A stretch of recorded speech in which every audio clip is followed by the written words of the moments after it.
Hello and welcome to this very special episode of Star Wars Generations podcast. Friends, the long wait is over. Maul Shadow Lord episodes 1 and 2 are here, and me and Aaron are here to talk about it. Aaron, what'd you think? Whoa. Yeah. Just whoa. That was all so cool. It was so fun to watch. Lots of cool fight scenes, lots of fun new characters. Really, it's shaping up to be a really fun storyline. So I'm very excited. Yeah, this is like there's so much hype, and you're always worried that it's not going to live up to the hype. And there were some parts that were not my favorite, but like overall, Sam Witwer is just such an incredible voice actor, and he carries it so well. And with something like this, it's a hard story to tell because this is coming in the middle of Maul's story, and we know that we know that he's going to do a lot in later points in Rebels, and I'm always worried with something like this where the villain is the focus, that they're going to try and make it a redemption story, that we're going to try to make it a like, oh, look at all the no, they are making it he is still a horrible, terrible person, and he's got some grievances, and we support Dothraki. No, that's Game of Thrones. What's the place he's from? Dathomir. Dathomir, thank you. And Zabraks. And we support Zabrak rights and we support Zabrak wrongs. And did you get chills when he first appeared and that music from Phantom Menace started playing? Yo, that was crazy. That was so well done. It was such a good mic drop. It was beautiful. And I don't has that just become Maul's theme? I don't remember that music playing when he's shown up in Clone Wars and Rebels and stuff like that. I don't think I remember it during Clone Wars at all. I don't know about Rebels. Yeah. Maybe we'll check in. I'm sure our listeners will let us know what if we were wrong, but we'll go from there. So where do you want to start? What do you want to talk about? Let's talk about our new police character. I didn't catch his name, but this captain guy. Lawson. Yeah. Captain Lawson, which for the guy who has a son and is an officer of the law is a little on the nose. But this felt so much more real world than anything we've had. Like, did you catch that he's separated from his wife? He's raising his teenage son. It was just like, am I watching like a 90s cop movie? This is so weird. No, literally, I was watching it and I was like, ooh, trouble at home. He's an absent father. Right? Yikes. Well, is he an absent father? I mean, he was never an absent father, but I think it felt like he's more absent than his mother. More absent or less, do you mean? Less. Yeah, it felt like he sort of is, like he has main custody, but the guy wants to visit his mom because the kid wants to visit his mom. That's what it seems like, is that I'm curious to see how the story shapes up. But yeah, it appears that he has the main custody. Yep. Or even that if the custody is split in some way, that the wife lives off planet and that's too much for the son to do on his own. Right. Which is fair because he seems to be, somewhere between 14 and 17. Right. And in the middle of having this conversation with his son, he gets called away by Two Boots. How do we like Two Boots, the new droid? Two Boots is a cutie patootie. Two Boots is fun. Yeah. I'm excited to see that character because he's just like, he's shaping up to be our like, what's it called? Like our like true moral good or whatever. Yeah. Where he's just like, well, the rules say call ISB, so we should call ISB in the Empire. Right. And Lawson's like, you don't understand what that will do to the politics in our world. We need to not call the Empire. Yeah, I think maybe not moral good. I think you mean lawful good. Like he's the rule follower. He's the we should do it by the book.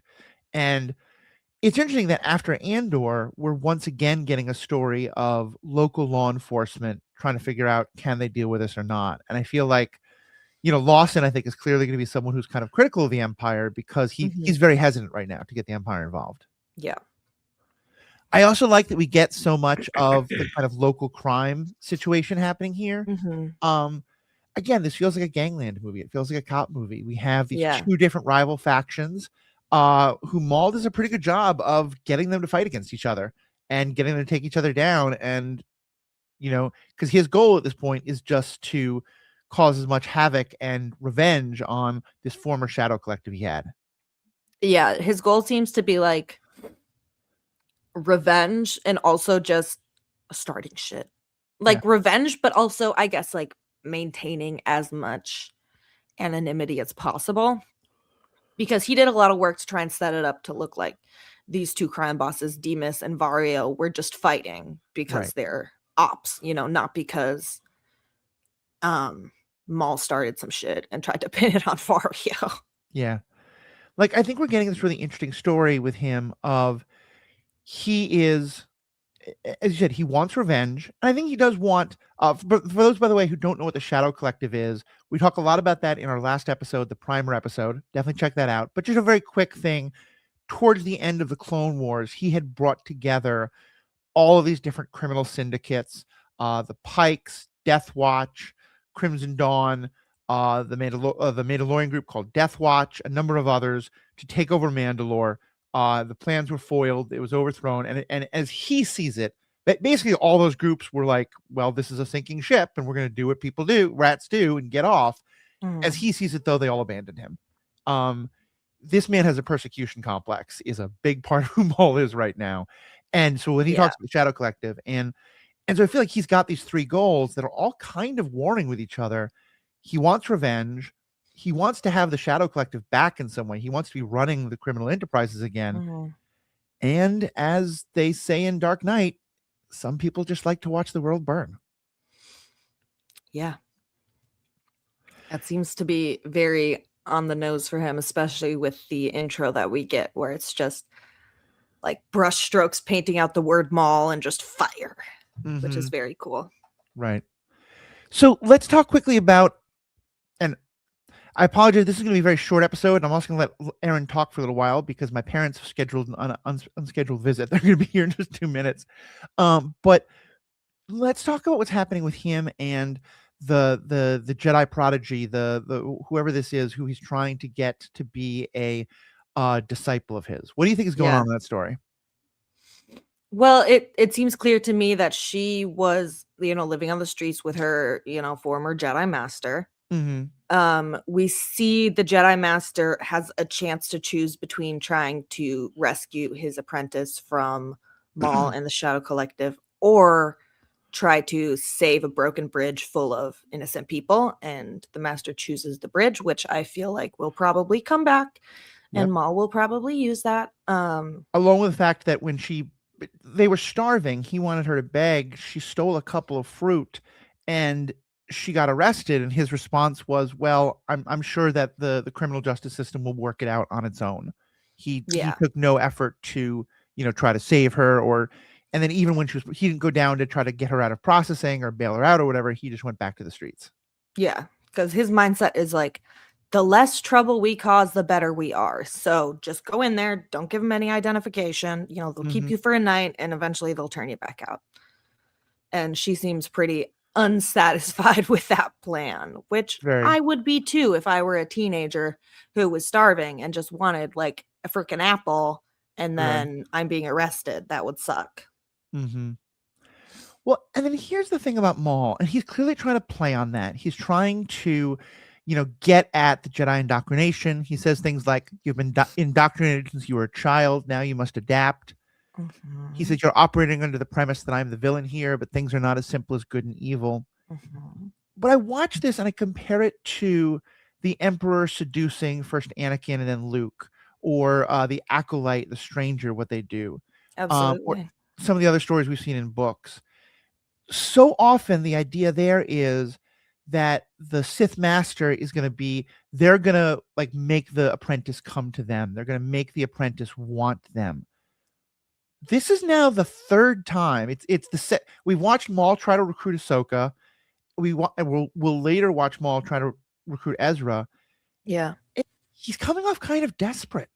Like, just in that, like, he's trying hard to make her come to him instead of like holding back and letting her go through the torture and stuff, and then eventually deciding to come to him. What do you think is going on there?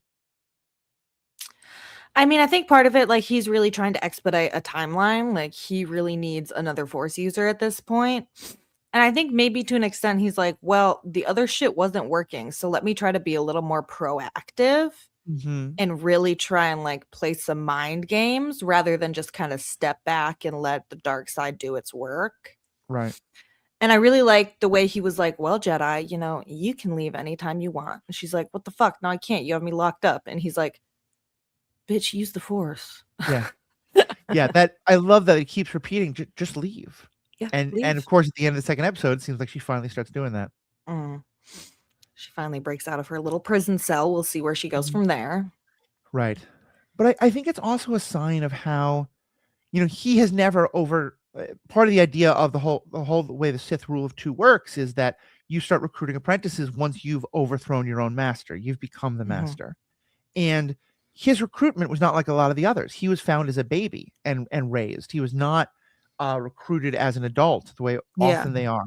And I think there's something interesting here that he kinda doesn't know how to do this, That's why he probably doesn't have success with Ahsoka, doesn't have success with Ezra, and I think Mhm. he's gonna have more success with her from what we know about the story, but, we'll see because I think part of what this is kind of showing is that, the whole kinda thing, like, it's hard to be dating when you're needy? Uh, Yeah. he really needs this. He is just so Yeah. he doesn't have Savage Opress anymore, he doesn't have his master anymore. He needs a partner, he needs an apprentice or a master or something, Mhm. and, we'll see how it goes this time. Yeah. TBD. I'm very excited to see what happens. Speaking of not having overthrown your masters yet, my parents are here, so I'm gonna have to run quick. But Erin, Okay. keep on talking, and I'll come back and make some comments at the end. Okay, sounds good. Awesome. I'm Bye-bye. gonna run to the restroom and then I'll keep going.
All right, y'all, it's just me. So I'm going to keep talking about this episode. One of the things I wrote down from episode 1 was Spybot. I think he's so fun. Or she, or they, it. I don't really know what pronouns a being like that would use. But they just seem to have this like attitude that is a love of destruction. And I really love that. I love a good assassin droid or a spy droid, you know, something like that. We got a lot of cool assassin droids that were bounty hunters throughout the Clone Wars, which everyone knows that is my favorite, Clone Wars. So yeah, I'm really excited for this feeling. I mean, obviously the Shadow Collective seems to be operating at a level that is higher than a typical bounty hunter. That is Maul's goal. He's not really trying to have a bounty hunter group. He's trying to have a underworld empire. So I really like Spybot. I love how what's the word? How diverse Spybot's abilities really are. You know, there seems to be like a built-in gun. It can do disguising. It obviously does a lot of spying. It's really good at computer hacking. And we got a scene in, I think that was episode 1, if not the start of episode 2, where Two Boots and Spybot are like warring it out on the computer system, just trying to like see who's going to be able to control the police station. And eventually Two Boots wins and Spybot's just like throws a fit and is like, no. It smashes everything up. And I'm like, girl, that's so real. So I'm excited to see that being morph into more of a character and see where that goes. I'm also very intrigued by our female Mandalorian. I need to do some research. Haven't done that yet. I've been very busy. But I don't know if she is one of the Mandalorians from season 7 of the Clone Wars or if this is a new character. That's something I will look into because I'm quite curious. One thing I found interesting from episode 1 at the very end is that when Maul, you know, appears and he finds who we are assuming is Talon or Talon, he finds this young Jedi in the prison cell and opens it to, you know, speak with her because he's been looking for an apprentice. He feels, you know, the power of the Force. And he's like, oh, and it's a child. I got this. I can manipulate this. I think that's what's happening in Maul's head. But I found it very interesting that she knew who he was. When the door opened, the last word of the first episode is she went, Maul. And I thought that was interesting for how anonymous he was at the end of the Clone Wars. You know, it seemed like really the Jedi Council specifically knew about him.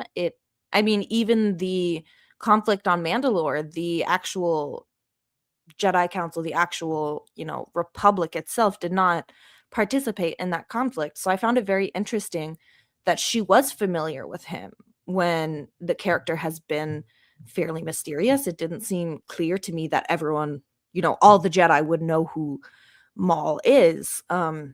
So I'm curious to see how that pans out. If it's like she found this during research, she and her master maybe somehow have a connection to the Mandalore conflict or to something else that Maul did during his time in the Clone Wars, because it didn't seem like common sense to me of like, oh, all the Jedi know who Maul is.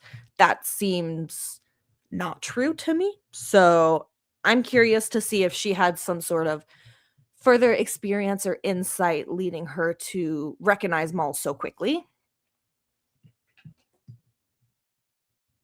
And let me consult my notes.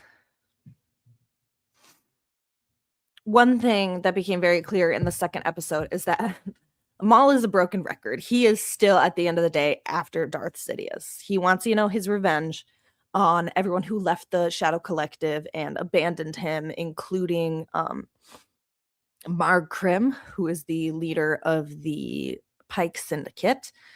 Maul decides to spare Vario's life and take him as prisoner because he, claims that he can get them to mark Krim.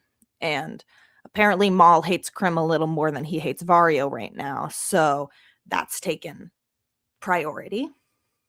So I'm very excited to see some sort of a raid on the Pikes or something like that. We already saw them, take over a Pike shipment to stir up some no goods. Sorry, guys, my brain processing is on a low. I overslept. And this is the first thing I'm doing today.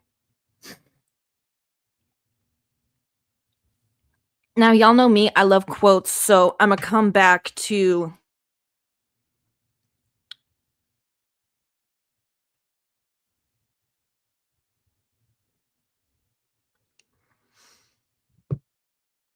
my final note. I'm going to come back to one of the lines that Matthew brought up briefly earlier in this episode, where, Talon is saying, like, Maul, I would never join you, like, I still believe in the Jedi principles, something along those lines. And he says to her, you're operating under the I'll start again. You're operating under the premise that I am somehow the villain here, but it is not as simple as good and evil. And he proceeds to talk about how the world has changed. The Jedi have fallen. Clearly what they were doing was not working 100%. The Republic has fallen. Things are changing. Times are changing. And he keeps telling her, you need to adapt. You need to grow. You need to change. The ways that you were, indoctrinated or taught as a child, that ain't gonna work no more. And I need you to see this, boo-boo, is basically his thought process, except, he obviously wants to. He literally says, and I think she could hear him when he said this, but he says to the Mandalorian that works with him, I will mold her into something so powerful that will help us, destroy my enemies. And so obviously he does not have good intentions. But I think this character is maybe a little idealistic, as anyone is who just follows the Jedi Code blindly, especially after Order 66. And I think that, as we mentioned, early in the first episode, we see her try to steal something after her master tells her not to. But she, specifically told her master, like, you need to eat. So I take it as it wasn't just that she was stealing for her, but also, for her master and their survival, really.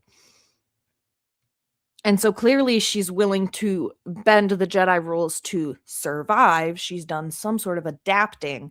And I think Maul kind of recognizes that. He's like, okay, well, if you're a Jedi, why are you in prison? Like, you clearly did something wrong to an extent. So I think he maybe grasped onto that as like something within this person's core is already shaken if they ended up here. And, he can probably sense that through the Force, that she has some uncertainty in her, which is exactly what he would be looking for. So I'm very curious to see, if she turns, if this character is Darth Talon, if this character is somebody else, if maybe she will join and have a redemption arc at the end of the series. But I'm very curious to see where this is going. The character is shaping up to be quite interesting to me. So I'm really excited for this show. On that note, I have got to get going. So yeah, thanks for being here, y'all. Thanks for listening to the Star Wars Generations podcast. Stay classy, Dathomir. I think we've already used that. You're operating under the premise that I am somehow the villain here. But it is not as simple as good and evil. Guys, just go watch the episode yourselves. I can't do a good Sam Witwer. Anyways, bye.